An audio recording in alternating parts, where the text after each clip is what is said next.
thing is that because this is a new-ish industry, I'm going to say new-ish because it has existed for a long time in smaller use cases, and it has existed in larger use cases for about the last decade, but you just haven't seen it as largely proliferated as it is today. So there are a lot of data centers, for instance, in Northern Virginia. There is currently about 3,500 megawatts, 3,500 megawatts of spinning data center load in Northern Virginia today. So that is 3.5 times the size of IID system, all within Northern Virginia. So just to give you an idea, that didn't happen overnight. That's been the last 20 years or so. Within the last 20 years, what we've seen is that oftentimes these projects will get to a certain point and then they will go away. Another thing is that because of a whole variety of externalities, data centers aren't always that able to predict their usage. And so we see very spiky usage.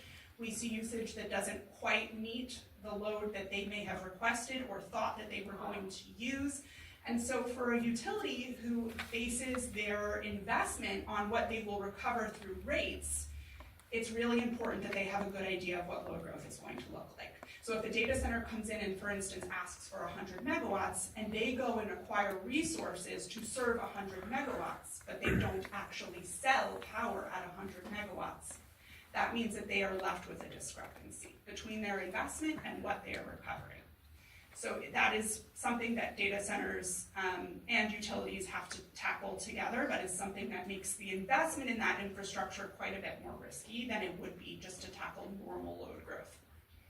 Supply chain is another huge issue that utilities face. So if you look at the top picture there, that is a photo of some pretty large scale transformers, and those are the types of equipment that data centers require in those very large substations that Paul was talking about.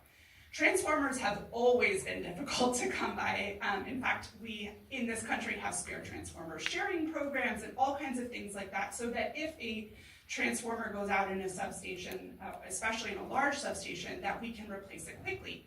But because they are very large and very specific types of equipment, the lead time on them is very long. So it's getting longer and longer. The more data centers that are coming in, those pieces of equipment are much more difficult to come by these days. And so that's just one of the supply chain things that we face.